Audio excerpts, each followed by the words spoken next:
Hola, ¿qué tal? Es un gusto poder compartir con ustedes. Agradezco mucho la invitación de Mujeres del Reino a esta conferencia en la que vamos a compartir algunas cosas que están pasando en nuestro país. Mi nombre es Jorge Gloria, soy el presidente de la Alianza Ciudadana de Padres de Familia aquí en Nuevo León, y nuestra intención es poder coadyuvar y colaborar juntos para esta lucha tan importante por la vida y la familia.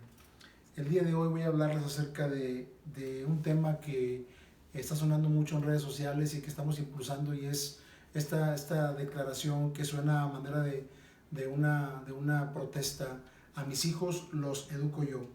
A mis hijos los educo yo se ha convertido en un grito de protesta en contra de un grupo minoritario de personas que están intentando imponer en nuestro país desde altas esferas de gobierno y una agenda ideológica que pretende destruir la estructura fundamental de la sociedad, que es la familia. Este grupo ideológico sabe que será más fácil moldear el pensamiento de nuestros hijos. Por esa razón está impulsando esta ideología a nivel educativo, y poder así lograr moldear el pensamiento de nuestros hijos y destruir así desde la siguiente generación las futuras generaciones. Así que nosotros tenemos que despertar a lo que está pasando en el mundo entero. Esto no es una situación que solamente se está focalizada en el país, en nuestro país, sino que esto viene de una agenda internacional en la que muchos países están siendo presionados para implementar esta ideología. A mis hijos los educo yo es mucho más que un grito de protesta. Es la decisión de los padres de familia de asumir la responsabilidad que tenemos con la generación que nos han confiado en nuestros hijos. A mis hijos los educo yo es la voz unificada de miles de padres que no estamos de acuerdo con la ideologización educativa y en todos los ámbitos que se pretende imponer en nuestro país. Ahora, antes de entrar en el tema de lo que hoy voy a hablar, quisiera dejar claro algunos conceptos que hemos escuchado bastante y que es importante que sepamos de qué se trata cuando hablamos de ellos. Y me refiero primeramente a la ideología de género. ¿Qué es la ideología de género?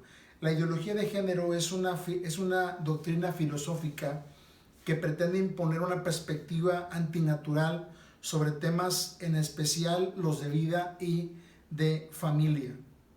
Según esta ideología, el sexo ya no es un dato originario de la naturaleza, es decir, biológico, sino que el ser humano debe aceptar un papel social. Es decir, el sexo ya no es un dato que tiene que ver con lo biológico, sino que ahora el ser humano tiene la opción, según esta ideología, de asumir un papel social autónomamente. Es decir, el ser humano puede decidir, según esta ideología, si quiere ser hombre o si quiere ser mujer o si quiere ser uno de los tantos géneros que ya han sido aceptados a nivel internacional. Esta ideología no tiene proponentes visibles, es decir, no hay ideólogos visibles que de alguna manera podamos identificar. Esta ideología avanza en diferentes frentes, diferentes bloques, sin una clara identificación de sus fuentes de recursos. Es decir, no sabemos quién está detrás de todo esto, quién está impulsándolo. Lo que sabemos es que a través del feminismo radical, a través de los movimientos de la diversidad sexual, a través de los movimientos pro aborto, se está impulsando esta ideología en nuestro país, y tenemos que despertar como padres de familia para poder frenar y detener esta ideología que pretende destruir a nuestros hijos a través de la educación. Esta ideología tuvo un inicio formal en México y visible como proyecto político cuando en el 24 de abril de 2007 se aprobó la ley para permitir el aborto hasta la 12ª semana de gestación en la Ciudad de México. A partir de eso fue como el banderazo de salida en el que la ideología de género comenzó a tomar más auge en nuestro país. ¿Cuáles son las demandas de la ideología de género? No voy a entrar en detalles sobre cada una de ellas, pero quiero abordarlas rápidamente hasta que lleguemos al punto principal que el día de hoy nos ocupa. Varias de las demandas de la ideología de género es que el aborto sea despenalizado y legalizado. Y hago un paréntesis aquí, que al aborto se le ha cambiado el nombre y le han puesto interrupción legal del embarazo.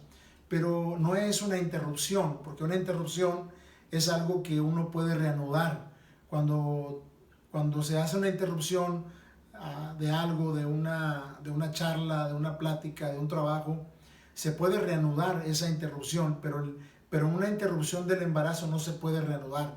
Así que no es una interrupción, es una terminación. Es literalmente un asesinato de un bebé, de un ser humano en el vientre de su madre. La ideología de género pretende que el aborto sea despenalizado y legalizado. También pretende la legalización del matrimonio homosexual, es decir, la unión legal entre dos personas del mismo sexo, aunque realmente no deberíamos llamarle matrimonio, porque la palabra matrimonio viene de la palabra matriz y se estableció a nivel sociedad para poder salvaguardar el fruto del vientre. Así que es imposible que dos personas que tienen el mismo sexo puedan procrear, por lo tanto no se le podría llamar o no se le debería llamar matrimonio. Podríamos llamarlo unión legal o de otra manera, pero no se le puede llamar matrimonio. Otra de las demandas de esta ideología es la ampliación de la diversidad sexual, es decir, que se puedan aceptar ampliamente todas las expresiones sexuales que la gente pretende, abrazar. Y para esto doy el dato de que el señor Vitit Munter-Bornholm, designado por el Consejo de los Derechos Humanos de las Naciones Unidas como el primer experto independiente en violencia y discriminación basada en orientación sexual o identidad de género, estableció que existen 112 géneros sexuales. Y esto pues lo puede decir cualquiera, pero que las Naciones Unidas lo acepten, eso es lo grave del asunto. Que las Naciones Unidas lo aceptó como algo correcto, que existen 112 géneros y la última vez que escuché a alguien decirlo, decía que ya había 125 géneros y si los leyéramos todos nos causaría sorpresa, risa, enojo de ver cuánta diversidad es capaz de generar la mente de una persona que está extraviada en su identidad sexual. Y cuando nosotros sabemos que solamente hay dos identidades sexuales naturales, que es mujer y hombre, únicamente, femenino y masculino. Otra de las demandas de la ideología de género es el libre desarrollo de la personalidad, es decir, que se le permita a cada persona, incluyendo a los menores de edad, incluso en edad preescolar, decidir el género al cual quieren pertenecer, de estos ciento y tantos géneros que se han aceptado como correctos. Y esto no es una cuestión de darle libertad, sino más bien en un sistema de adoctrinamiento en el que se les va a guiar a los niños a través de una educación sexual, entre comillas, porque no es propiamente una educación sexual en la que se le enseña a los niños qué es un hombre y qué es una mujer. Es una ideologización sexual en la que se pretende manipular la mente de los niños para que los niños a una corta edad puedan decidir si ellos quieren ser niños o quieren ser niñas o quieren ser de cualquier de los géneros que se ha establecido o que se han aceptado como correctos. Y finalmente, y es el tema que hoy nos ocupa, es que la ideología de género demanda que haya perspectiva de género en la educación. La reforma educativa, al artículo 3 constitucional, dice: corresponde al Estado la rectoría de la educación, la impartida por este, además de obligatoria, será universal, inclusiva, pública, gratuita y laica. Los planes y programas de estudio tendrán perspectiva de género y una orientación integral. La promoción de estilos de vida saludables, la educación sexual y reproductiva y el cuidado del medio ambiente, entre otros. Está resumido esto, por supuesto, pero trato de enfatizar el asunto de que el Estado quiere inmiscuirse en esto que ellos llaman la educación sexual y reproductiva, por supuesto, desde la perspectiva propia de sus promotores, no desde un estándar natural aceptado por los padres de la nación, es decir, de los padres de familia que conformamos este país. Así que quiero comenzar hablando primeramente del derecho natural de los padres. La identidad de nuestra lucha no se trata o no se basa en el intento de alcanzar algo que no tenemos. Es decir, no estamos pidiéndole al Estado ninguna concesión cuando estamos luchando por el derecho de los padres de educar a sus hijos. No estamos hablando de pedirle permiso al gobierno de que nos deje educar a nuestros hijos como consideramos correcto. No estamos pidiendo una concesión, estamos pidiendo que se respete el derecho natural que tenemos. ¿Y por qué hablo acerca del derecho natural de decidir qué tipo de educación tenemos? Estamos hablando de que los padres no aceptamos que el gobierno quiera tomar responsabilidad, o más bien, quiera tomar autoridad donde no tiene responsabilidad. Nosotros exigimos el respeto al derecho a educar a nuestros hijos por la responsabilidad que tenemos sobre ellos. Y lo digo de una manera muy sencilla y muy clara. Somos los padres los que velamos por la seguridad de nuestros hijos. Somos los padres los que nos aseguramos de que tengan ropa que vestir. Somos los padres los que nos aseguramos de que haya comida en la mesa cada día para ellos. Somos los padres los que nos aseguramos de que ellos tengan un techo sobre su cabeza cada día. Y cuando están enfermos, somos los padres los que estamos desvelándonos con ellos, llevándolos al médico, teniendo mucho cuidado de ellos y amándolos, dándoles cariño, amor y aceptación. Somos los padres los que hacemos eso. Entonces el gobierno o el Estado, este Estado que quiere imponer esta ideología de género y quitarnos el derecho que tenemos de educar a nuestros hijos, quiere tomar autoridad donde no tiene responsabilidad. Por eso los padres tenemos el derecho natural de educar a nuestros hijos, por supuesto, sin violentar el Estado de Derecho del menor y respetando las leyes morales y buenas costumbres de la sociedad, buscando en todo tiempo el bien superior del menor.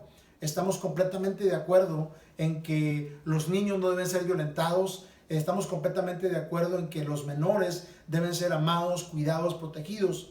Pero no estamos de acuerdo en que el gobierno quiere establecer e imponer en esta ideología que los papás no tienen derecho a decidir cómo quieren que sus hijos sean educados. Así que nosotros nos oponemos a esto y reclamamos nuestro derecho natural, y por eso tenemos la autoridad de decir: a mis hijos los educo yo. Tenemos un problema muy grave en nuestro país. El Estado se ha ideologizado, y esto comenzó en el sexenio del expresidente Enrique Peña Nieto, donde comenzó a tratar de establecer en México leyes que atentan contra la familia y contra la naturaleza biológica del matrimonio. En mayo de 2016, el expresidente Peña Nieto envió al Congreso una iniciativa de ley que proponía la legalización de los matrimonios homosexuales en todo el país. Iniciativa que se logró frenar a través de un arduo trabajo de la sociedad civil, en el que a través de diferentes miles de firmas que se juntaron en todo el país, logramos detener y frenar que esta iniciativa se estableciera en 2016. Desde entonces no ha cesado la lucha de grupos minoritarios que tienen muchos recursos y mucho poder, y que están respaldados por gente de muy alto nivel en gobierno, de los que vamos a hablar ahorita, y que ellos están tratando de imponer esta ideología y estas políticas que están atentando contra la vida y contra la familia. Con el ascenso de la izquierda en el poder, el ataque hacia la vida de la familia y a la familia se ha hecho todavía más artero y más encarnizado. A la fecha hay más de 30 iniciativas de ley que empuñan el arma de la ideología de género en sus diversos frentes y que tratan y pretenden legalizar muchas cosas, entre ellos el asesinato de bebés, que es el aborto, el fomentar las uniones legales que llaman matrimonio igualitario, que es la unión legal entre personas del mismo sexo, y un montón de cosas más que tienen que ver con implantar en los niños a través de la educación esta ideología para que se acepten como normales estas cosas que son obviamente contrarias a la estructura familiar que ha imperado en nuestro país desde su fundación. Así que nosotros vemos que esta reforma educativa está siendo el arma para destruir a la siguiente generación y adoctrinarla a través de la ideologización de la educación. Y esto es bien grave, porque lo más grave de todo es que los principales activistas, promotores de esta ideología son personas en el poder que deberían de proteger a la familia, pero están atentando contra ella. Y hablo específicamente a quien está encabezando este ataque y que yo considero es la principal activista en contra de la familia y a favor de esta ideología que está tratando de dañar a la familia y a la vida en nuestro país. Aquella persona que asumió un cargo prometiendo que iba a proteger a sus connacionales es quien está promoviendo el asesinato de los mismos en el vientre de sus madres. Y me refiero a la secretaria de Gobernación, Olga Sánchez Cordero, que sin tener atribuciones constitucionales ha invadido los poderes legislativo y judicial para presionar a los titulares de esos poderes para que impulsen y aprueben leyes que impulsen esta agenda de ideología de género. Y esto fue lo que ella misma dijo en un programa de López Dóriga. Dijo: se me va la vida, pero defenderé hasta mi tumba el derecho a los niños y adolescentes a ser educados y a que la educación sea laica, no por cuestiones morales y religiosas. Fíjate lo que dijo, no por cuestiones morales. Es decir, ella en sus propias palabras, ella está diciendo que ella está en contra de la moralidad. Y dice, no por cuestiones morales y religiosas. Dice, la educación es laica en nuestro país y la rectoría de la educación es del Estado mexicano. Y ella se equivoca completamente, porque nosotros como padres tenemos el derecho legal, natural, de decidir el tipo de educación que nuestros hijos van a recibir. Ella publicó una ficha técnica en la que ataca directamente a los diputados, como el diputado Juan Carlos Leal Segovia de aquí de Nuevo León, a una diputada de Querétaro, se me va el nombre de ella, pero a diputados de Querétaro, de Chihuahua, de Aguascalientes, de la Ciudad de México, que impulsaron el proteger el derecho de los padres de educar a sus hijos, y publicó esta ficha técnica en la que miente arteramente diciendo cosas que no son ciertas en cuestión de lo que es el PIN parental, de lo que hablaremos en un momento más. Ella dice que el PIN parental vulnera los derechos de los menores, vulnera el derecho a la educación, vulnera el derecho a la protección contra malos tratos, vulnera el derecho de salud sexual y reproductiva, y muchas mentiras más, atacando y exhibiendo a los diputados por nombre y apellido para hacer una presión sobre ellos y que la opinión pública o aquellos que están en contra del PIN parental se vuelquen en contra de estos actores políticos que están promoviendo principios y valores de vida y familia. Entonces, obviamente estamos viendo a una secretaria de Gobernación que no debería estar preocupada por estas cosas, que ella debería estar ocupada en otras cosas que urgen al país, como la pobreza, la inseguridad y muchas otras cosas más en las que debería estar ocupada, pero por alguna razón invierte gran parte de su tiempo en hacer presión, utilizando a las subsecretarías que están bajo su cargo, bajo su autoridad, para firmar y signar estas cartas que envía, estas fichas técnicas, y entonces firman 4 o 5 o 6 subsecretarías que están bajo su cargo, utilizando el aparato gubernamental que está a su disposición para impulsar sus propias ideologías, en lugar de escuchar que el pueblo está tomando decisiones y que los legisladores están tomando decisiones democráticas y no está respetando estas decisiones democráticas que se están tomando a nivel estatal, en diferentes estados como Querétaro, Aguascalientes, en Nuevo León y en Chiapas también, por ejemplo. Entonces, tenemos nosotros que hacerles ver a ellos, a estos actores políticos, que no estamos de acuerdo en que un menor tiene que ser puesto a tomar la decisión de si quiere ser niño o si quiere ser niña, que si quiere él tener sexo fluido o ser de género fluido o ser de pangénero, o todos los cientos o los decenas de géneros que se han establecido como correctos. ¿Por qué tenemos que permitir eso? Nosotros como padres tenemos que levantarnos y decirle a esos actores políticos: a nuestros hijos los educamos nosotros, a mis hijos los educo yo.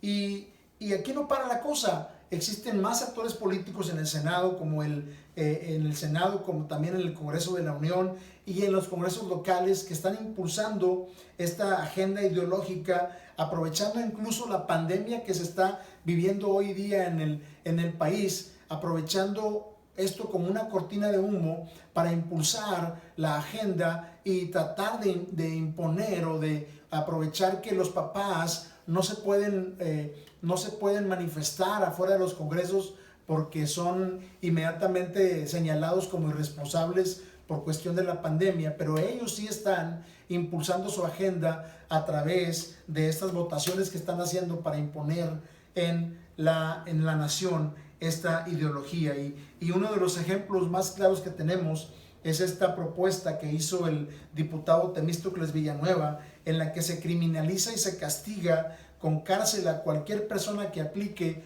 una terapia de conversión, es decir, que una persona que ayude a otra persona que necesita una orientación en su identidad sexual. Es decir, imagínate que un hombre un jovencito de 16 años se siente atraído hacia personas del mismo sexo y busca ayuda para no sentir eso, quiere saber cómo puede vencer eso. Y una persona puede ser su padre, puede ser un familiar, un psicólogo, un psiquiatra o un ministro de culto, puede ejercer, puede ayudar aconsejando a esta persona. Resulta que ahora es un delito hacer eso. Y si alguien te denuncia al tratar de ayudar a esta persona en la Ciudad de México, pues te vas a ser puesto en la cárcel y puedes recibir una multa económica por causa de ayudar a otra persona a recuperar su identidad o a entender cuál es su identidad sexual. Esto ya es una ley, esto no es una propuesta. Esto se acaba de aprobar hace unos días en la Ciudad de México. Fue una lucha que perdimos, fue una batalla que perdimos y la perdimos porque muy poca gente se enteró del asunto, o los que se enteraron no hicieron nada al respecto. Así que esto está serio, esto es algo que ya está pasando y que no es algo que es ficción. Lo vimos como algo probable el año pasado, pero presionaron tanto y utilizaron esta pandemia para impulsarlo y lograron aprobarlo en la Ciudad de México. Ahora, ¿qué es lo que tenemos que hacer nosotros? Tenemos que impulsar una ofensiva, y la ofensiva se llama PIN parental. ¿Qué es el PIN parental? quiero explicarlo de manera clara para que sepamos de qué hablamos cuando hablamos del PIN parental. El PIN parental es una expresión, o más bien el PIN, es una expresión ligada a la cibernética. PIN son las siglas en inglés de Personal Identification Number, que significa número de identificación personal, que podríamos llamarlo nosotros el NIP. Es lo mismo NIP que PIN.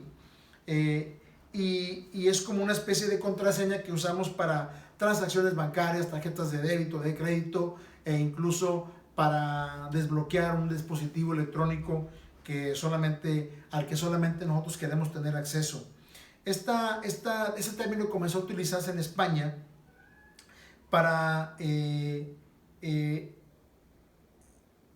hablar acerca de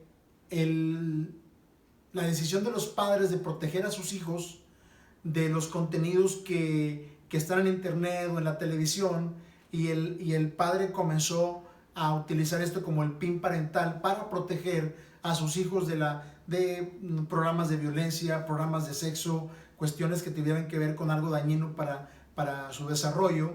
Y entonces se hizo famoso este término PIN parental como esta restricción de acceso que los hijos tienen a diferentes actividades que pudieran ser dañinas para su desarrollo, sobre todo en el ámbito de la violencia y en el ámbito de la sexualidad.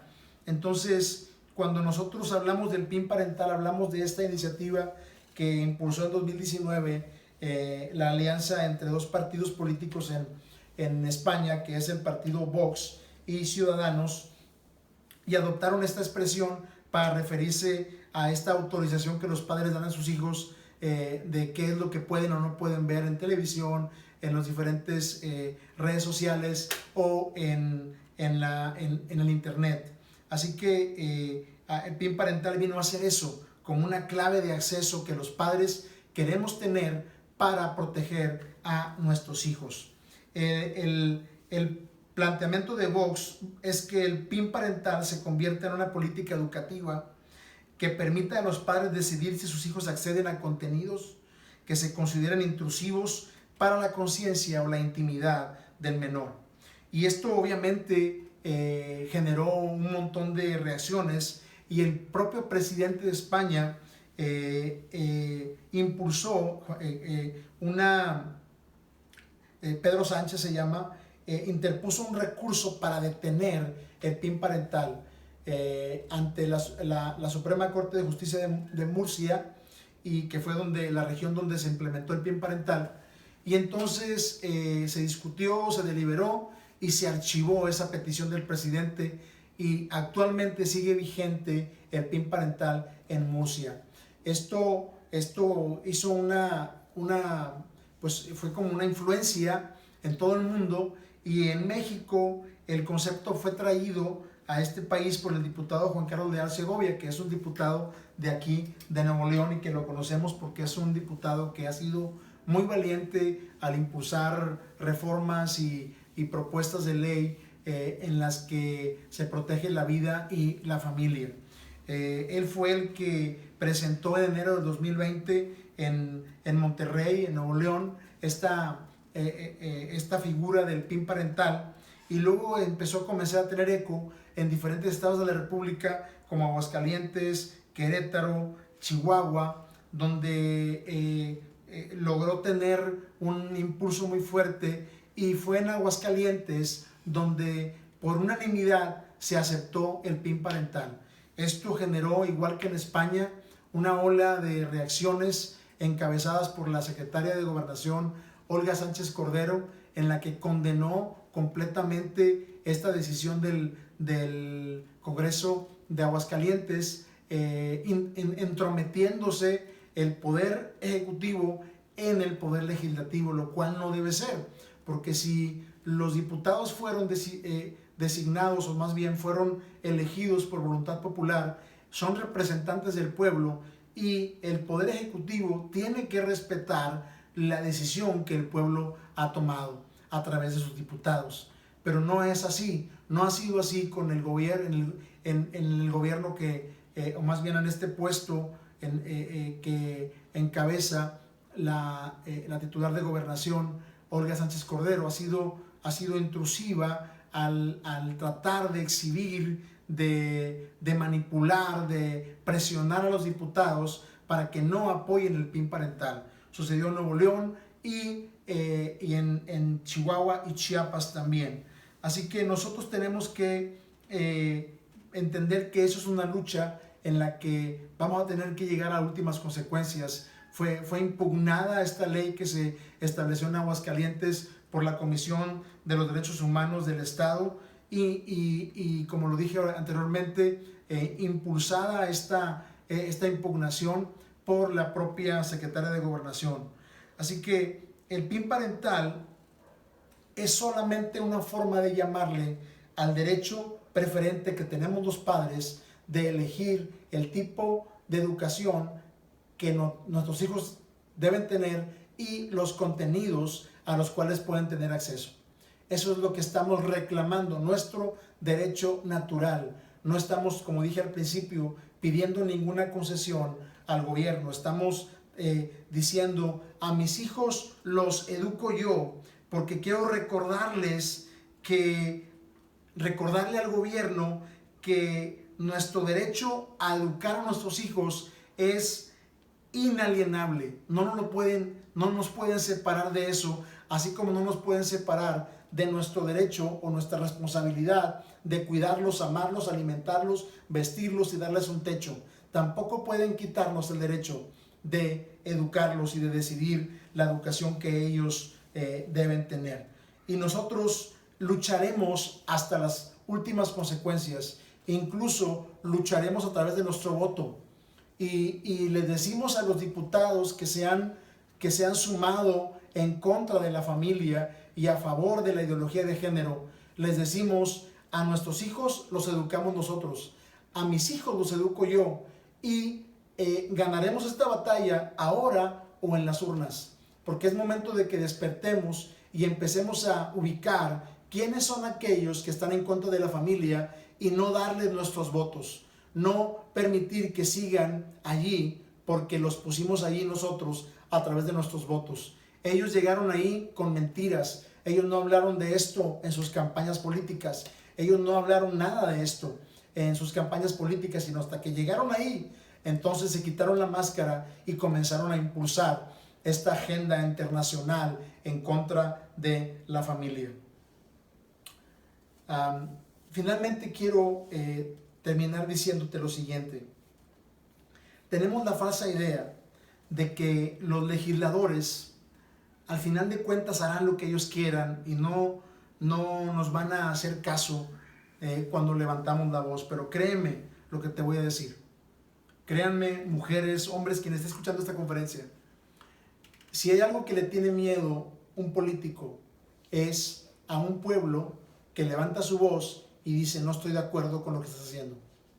Puede ser que ignore a una persona, pero no puede ignorar a 5,000, 10,000, 20,000 voces que le dicen en su correo electrónico, que le dicen en su Twitter, que le dicen en su teléfono, en su WhatsApp o en su Messenger de Facebook, que no están de acuerdo con su forma de pensar y que vamos a ir en contra de lo que él está haciendo. Créeme que ellos ponen atención a eso.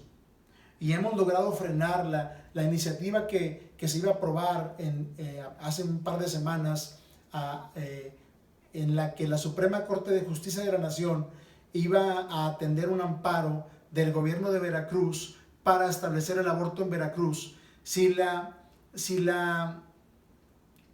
Suprema Corte de Justicia de la Nación hubiera dado el fallo a favor de ese amparo, el aborto se hubiera establecido en toda la nación, porque es un fallo de la Suprema Corte.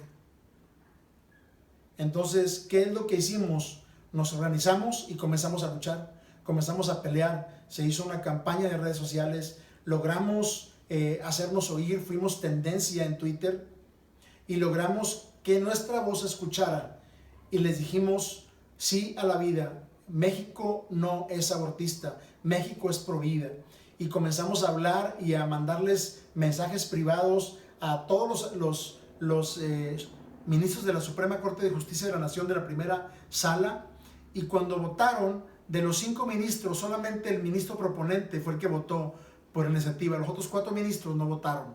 Y no lo hicieron no porque sean pro vida, no lo hicieron porque la presión ciudadana era muy fuerte. Es decir, nuestra voz sí se puede escuchar. Y yo les quiero animar a que no nos quedemos pasivos, que seamos activos. Las mujeres, en este caso este grupo de mujeres a quienes me estoy dirigiendo hoy, mujeres de reino, tienen un papel fundamental en esta lucha, porque son ustedes.